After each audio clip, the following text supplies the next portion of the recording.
For this video, I'm going to give you just a little bit of overview of how to set up your Excel spreadsheet for Visual Basic or Visual Basic for applications. That's what VBA stands for. And what we need to do is we need to end up with a developer menu up here.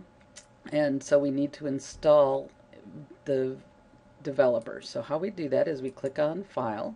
And the first thing I want to do under Options is go ahead and click my formulas and make sure that my R1C1 referencing style has been selected, and you can see that it has been here. The next thing we want to click is Customize Ribbon. And so if you do that, you'll see a whole bunch of choices, and we want to make sure that the developer is added. So go ahead and hit OK once you've done that.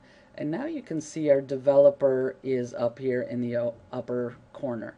The next thing we want to do is I want to go back to File, and we need to enable macros to happen. And so what I did is I clicked on the Trust Center here under Formulas, and we're going to go to Trust Center Settings, and we're going to hit Macro Settings. And what you want to do is you want to click Disable All Macros with Notification.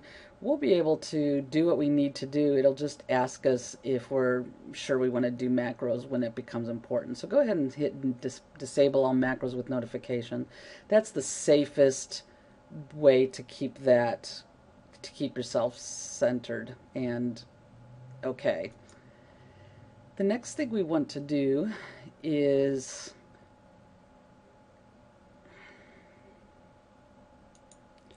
go ahead and save this file. And so I'm going to save this as, and you want to, rather than just a normal Excel workbook, what you want to do is save this as an Excel macro enabled workbook. So I'm going to go ahead and click that.